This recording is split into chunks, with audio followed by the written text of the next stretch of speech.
साथियों, जय भीम, जय भारत, जय संविधान, जय मंडल, जय जोहार, जय लोकतंत्र, जय विज्ञान। मैं सभी महापुरुषों को नमन करता हूं, जिनका योगदान है भारत को लोकतांत्रिक बनाने में और भारत के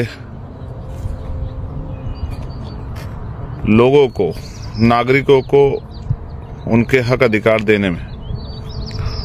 मैं इन दिनों अमेरिका में हूं और यहाँ पर डॉक्टर बाबा साहब अम्बेडकर जी की बर्थ एनिवर्सरी यानी कि उनकी जयंती के कार्यक्रम में एज ए चीफ गेस्ट मुझे आने का मौका मिला है। ये भी सच है कि मैं यहाँ हूँ, मेरा शरीर यहाँ है, लेकिन मेरा पूरा ध्यान इंडिया पर है कि इंडिया में क्या हो रहा है। अचानक से मुझे लाइव इसलिए करना पड़ा कि लगातार मेरे पास सूचनाएं आ रही हैं कि यहाँ इस तरह की सिचुएशन है। सबसे पहले तो मैं आपको विश्व रत्न महिलाओं के मुक्तिदाता, करोड़ों करोड़ों भारतीयों को जबान देने वाले, इज्जत की जिंदगी देने वाले डॉक्टर बाबा साहब अम्बेडकर जी की जयंती की हार्दिक बधाई देता हूं। जब हम यहाँ हैं तो हमारे समय में लगभग 12.5 घंटे का फर्क है। मैं कैलिफोर्निया में हूं और यहाँ लगभग जो है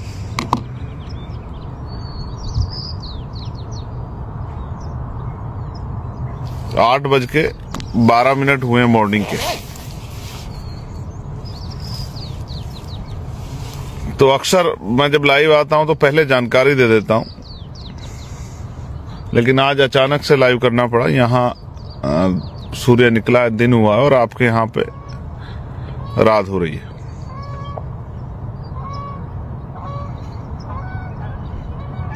मैंने वहां से यहां तक का सफर किया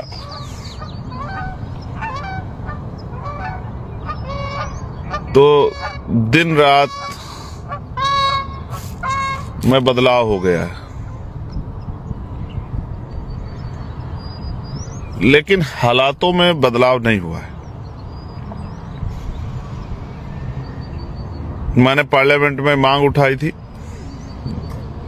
कि डॉक्टर बाबा साहब अम्बेडकर जी की जयंती पर अवकाश होना चाहिए, उसको राष्ट्रीय पर्व घोषित करना चाहिए। सरकार ने राष्ट्रीय अवकाश घोषित किया है और सरकार ये भी कह रही है कि भाई अगले 15 दिन हमें बाबा साहब अम्बेडकर की जयंती कार्यक्रम मनाना है। अधिकारियों को, कर्मचारियों को जानकारी दी गई है। वहीं दूसरी तरफ जहां तक मेरी जानकारी में है, नई परमिशन नहीं दी जा रही है। एक भी नई परमिशन नहीं दी जा रही है और जहां जहां पहले से भी कार्यक्रम होता है वहां भी डिस्टर्ब किया जा रहा है। ये बात मेरे लोकसभा क्षेत्र नगीना से लेके उत्तर प्रदेश की और देश भर में बहुत सारी जगह से मेरे पास मैसेज है कि भैया हमें परमिशन नहीं दे रहे। तो फिर सरकार का ये बाबा साहब अम्बेडकर की जयंती मनाने का जो आदेश है या राष्ट्रीय अवकाश का आदेश है, ये इनका दोहरा चरित्र है। आजकल आप देखते हैं जो हक वंचित समाज है उनको अपनी धार्मिक, सामाजिक,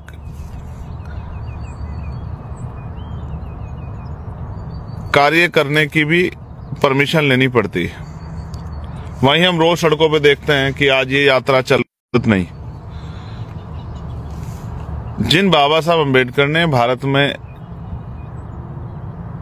भारत के लोगों को सम्मान का जीवन दिलाने के लिए संविधान दिया, उन बाबा साहब अम्बेडकर की जयंती में भी महामानव बाबा साहब अम्बेडकर की जयंती को सेलिब्रेट करेंगे।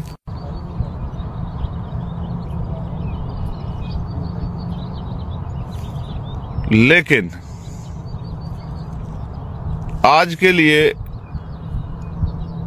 उन परेशानियों को समझते हुए एक जानकारी मेरे पास ये भी है कि कई जगह पर जो है, कई डिपार्टमेंट में छुट्टी भी नहीं दी गई। जैसे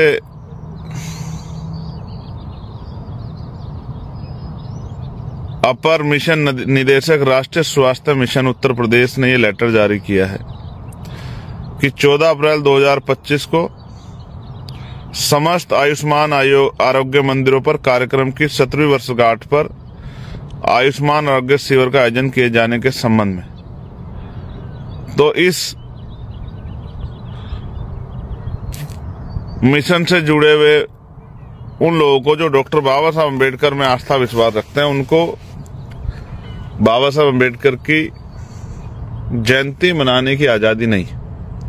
और भी कई डिपार्टमेंट हैं जिनके लेटर्स मुझे मिले हैं, वहां काम करने वाले कर्मचारियों की मांग है कि भैया हमसे बाबा साहब अम्बेडकर की जयंती मनाने के अधिकार क्यों छीने जा रहे हैं। ये भी एक कड़वा सच है कि औरों के लिए बाबा साहब अम्बेडकर चाहे फैशन हो या सिर्फ संविधान निर्माता हो या सिर्फ महापुरुष हो, हमारे लिए बाबा साहब अम्बेडकर भगवान से भी बढ़कर हैं।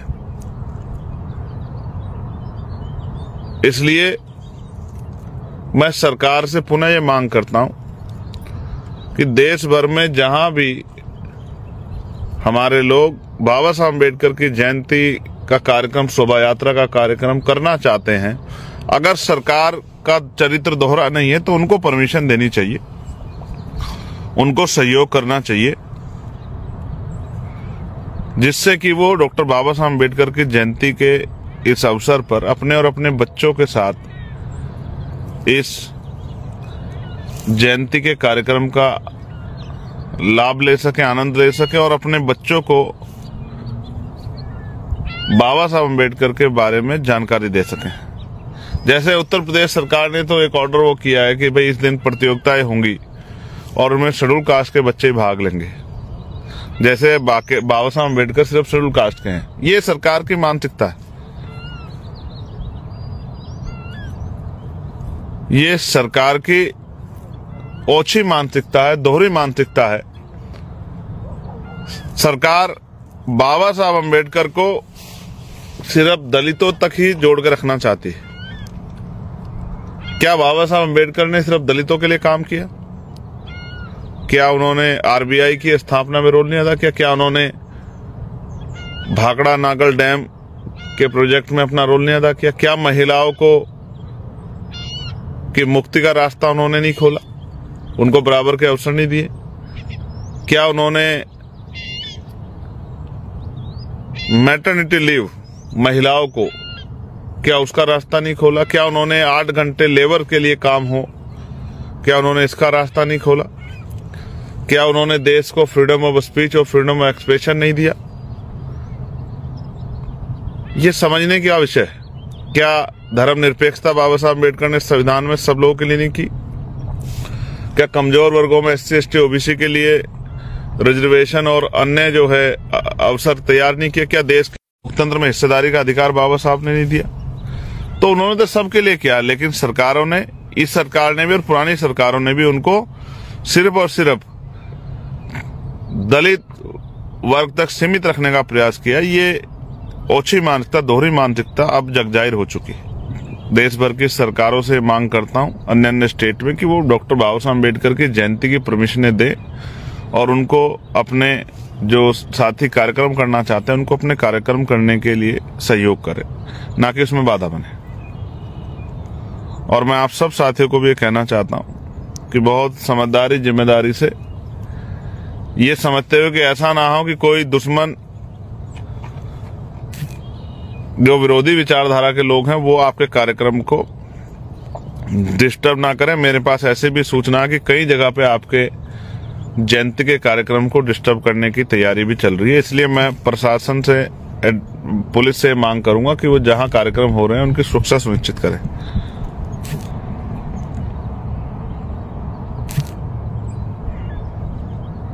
बाकी मैं पुनः आप सबके लिए मंगल कामनाएं करता हूं कि महापुरुषों का आशीर्वाद आप पे बना रहे, और आपसे भी अपील करता हूं कि खूब अच्छी पढ़ाई करें, अपने रोजगार करें,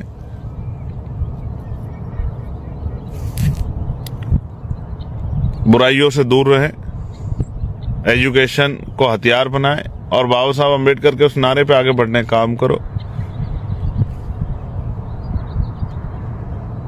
पढ़ो, जुड़ो और संघर्ष करो। शिक्षित बनो, संगठित रहो और संघर्ष करो। Educate, organise, agitate. कई जगह पे परमिशन लगाने की अनुमति भी बाबा साहब अम्बेडकर की प्रतिमा की नहीं दी जा रही। ये भी एक सवाल सबके सामने है। बहुत जल्द आपसे मुलाकात होगी। यहाँ जो अमेरिका में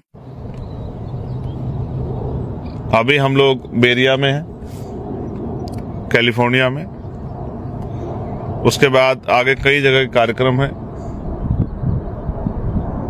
Sacramento, Seattle, Las Vegas, Indiana, Chicago, New York. लेकिन मैं यहां से भी आपसे कहूंगा कि यहां तो मैं उन जगहों को नमन करने आया हूं जहां बाबा साहब ने पढ़ाई की है, जहां बाबा साहब ने अपना जीवन जो है योगदान दिया है, जहां बाबा साहब अम्बेडकर की स्टैचू जो है उनके योगदान की वजह से स्थापित की गई है। लेकिन मैं आपसे भी प्रार्थना करता हूं कि आप भी समझदारी दिखाते हुए, बुराइयों को छोड़ते हुए शिक्षा के रास्ते से आगे बढ़े, डॉक्टर, इंजीनियर, आईएएस, आईपीएस, वकील, जज बने। मेरे मन में यहाँ आके लोगों का जीवन देख के ये भाव पैदा होता है कि वहां आत्मसम्मान का जीवन गरीबों को नहीं मिल रहा है। तो जब तक आपको सुख सुविधा सम्मान का जीवन नहीं मिलता, तब तक हम लोग रुकने वाले नहीं। ये बात भी मैं आपको स्पष्ट कर रहा हूं।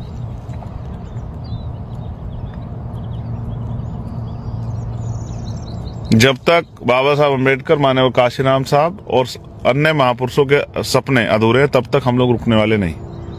वो दिन आएगा कि भारत में भी इस तरह का जीवन सभी लोगों के लिए होगा। ना कोई अमीर है तो उसके साथ गैर बराबरी, ना कोई गरीब है ना उसके साथ गैर बराबरी। आपको जान के अचरज होगा कि यहाँ जिस होटल में करोड़पति बैठ के रोटी खाता है, वहां गरीब आदमी भी बैठ के, जो काम करता है, लेबर का काम करता है, सफाई काम करता है और कोई काम करता है, वो भी वहीं बैठ के रोटी खाता है। यहाँ बराबरी है। हालांकि कई छुटपुट घटनाएं यहाँ भी सामने आती हैं, और कल मैंने अपनी स्पीच में कहा था कि जहां जहां सरनेम जाएगा वहां जातिवाद भी जाएगा।